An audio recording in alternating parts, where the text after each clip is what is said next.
Good morning. Okay, let's travel over to the garden.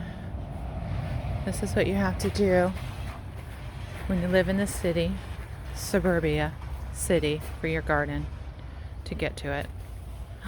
Oh, everything looks pretty happy this morning. Looking good.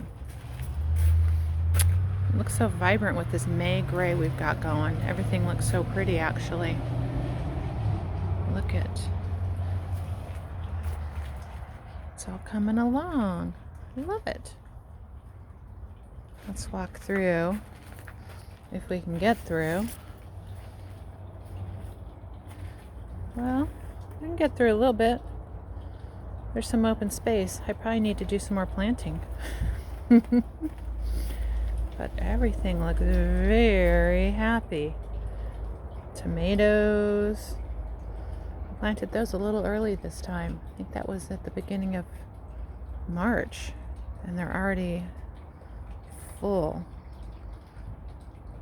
Let's see, tracking through the jungle.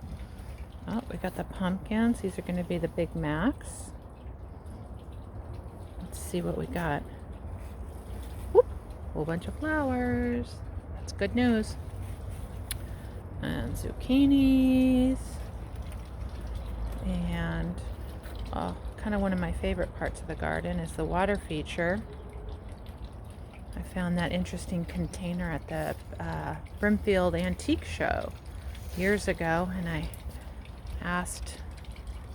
made my husband turn that into a fountain for me. The grow pots. I just discovered these fabric grow pots. Clearly. Because I'm obsessed. They're everywhere.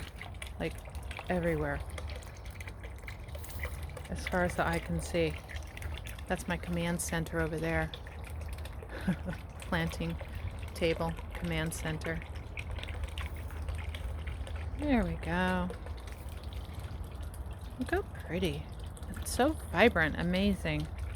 I guess that's about the only good thing about the May gray in California. Every year, May gray, then the June gloom. Oh, the grapes are looking good. And my mini English garden slot down below there in the railroad ties looks pretty happy. Oh, there we go. Up, more grow bags. And even more grow bags over here. Whole beans, and well, those were the dwarf teddy bears sunflower seeds I planted, so got those in there. We'll see what happens. Oh, very, very sad pomelo tree. Yeah, I did too much of something to that. We'll see. It's kind of a science project. Survival of the fittest, that's what I say. So, this is my little slice of joy over here. Pure joy. This garden brings me every day. It's crazy. Who would have thunk it? And I'm a landscape designer, which I love. But this garden and being out in it and seeing everything grow, just sitting out here doing nothing sometimes just makes me so happy. Here's the back side of, I don't know, tomato chaos. Ooh, and the onions. Onions are starting to go to seed, I suppose, there. Like I said, everything's a science project. Here, I bought a clump of onions, and then I just put them in the ground. I didn't know you're supposed to separate these. Well, I think I figured it out a little bit later on, because I'll show you what I did. Here's the tomatoes.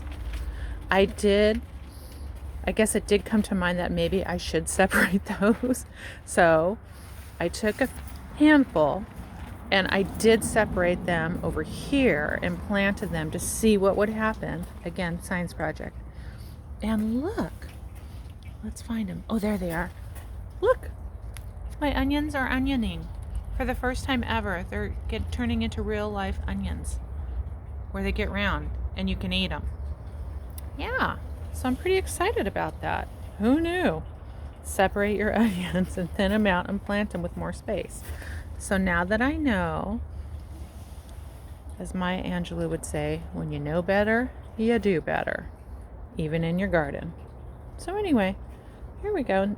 And another little seeding area I love, so I can just sit out here and watch things grow and think about what I'm going to plant next and how I can move things around.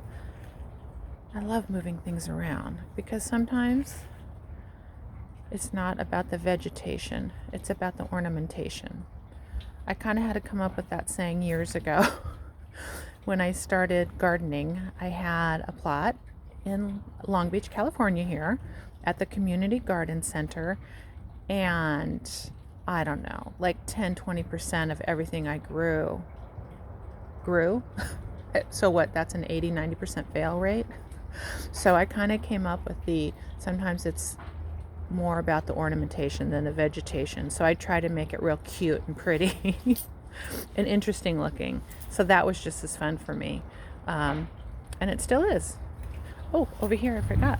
These are the sweet pea seeds I started, or plants I started from seed. So those are growing up. And then we've got some fennel over here. Those were just volunteers, and then I moved them and put them up in there. And then over here, these are the mammoth giant sunflowers. I'm not sure how that's going to work out because I remember the root balls were kind of intense. So we'll see how tall these get or how they do in the grow bags. I love these grow bags. You can move them too, which is really fun because I do like to change things around in the garden. I know that sounds cuckoo, but I kind of do. Oh, and then up here, I love this. This is my giant pelican clematis. And if you look up there, I'll zoom in. It's starting. It looks so Dr. Seuss-like. It is the freakiest flower, but it's awesome. It gets huge. It's white and brown. So when that baby opens up, we'll do another video so you can see it. It's really fun. But I needed to trellis that up something, so I thought I'm just going to plant it in with the garden and let it go across all these cafe string lights. So that's what I did. So we'll see how that goes.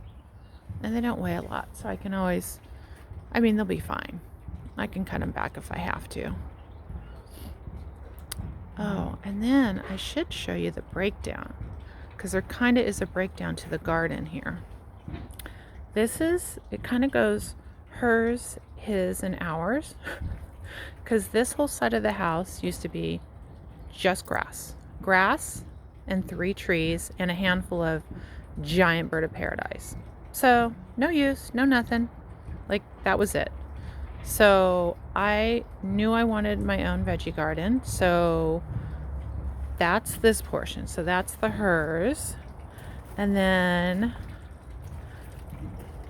since I'm a landscape designer and I've got a crew, one Father's Day from my husband, we did install a putting green. Oh my gosh, I said no for so long, but now I'm glad we did. It looks really cute.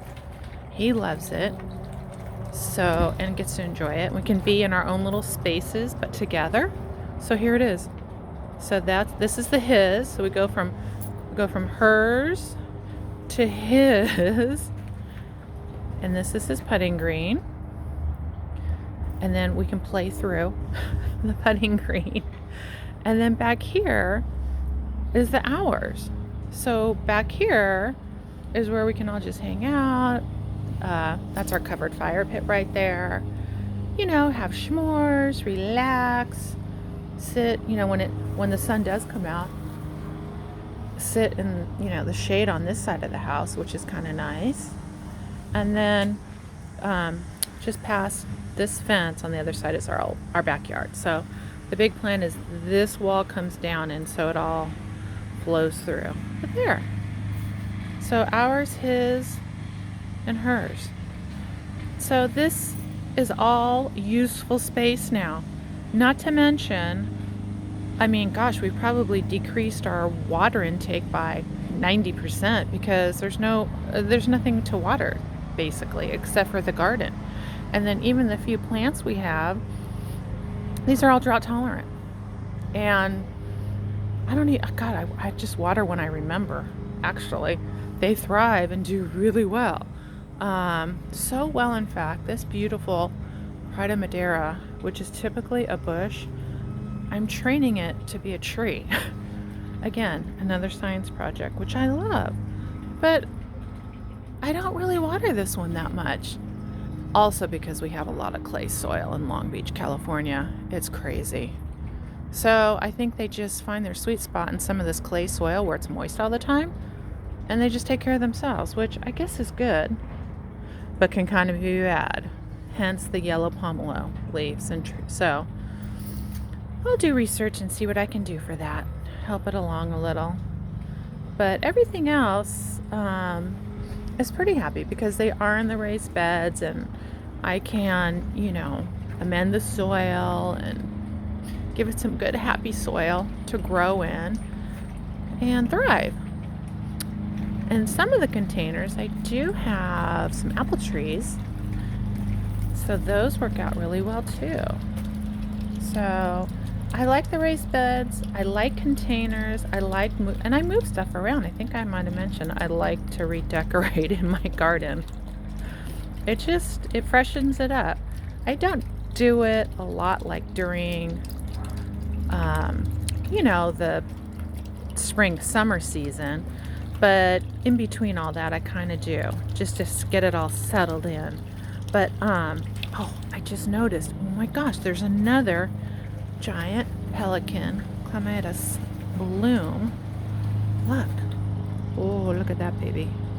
Look at, it's so freaky looking. Oh, I can't wait. I just love these. So, it's not a huge garden, but it's not a puny one either. It's not too puny. Here's the newest bed. This little, right from here over to here. I was able to make more space. No one can believe I can keep finding more space. And my husband was so sweet. He built me my little raised bed right there and planted that right out. So that is another thing I kind of keep doing is, just try to keep finding more and more space. I've even considered going back to the community garden in addition to this. I think it's becoming an addiction. My friends are worrying. I'm not worried though. It gives me pure joy. I just love it.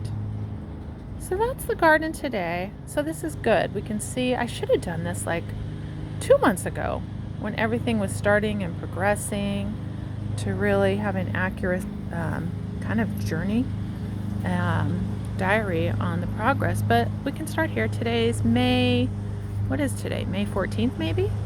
So after Mother's Day weekend, and I'll do another video soon and we'll see what the progress looks like. Just joy, pure joy, just love it.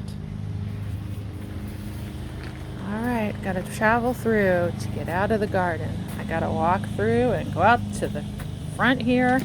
Good grief, we gotta take that other wall down so I can just come out my darn backyard. See, here's what we do. And that's the front yard. Alrighty. Have a great day, everyone.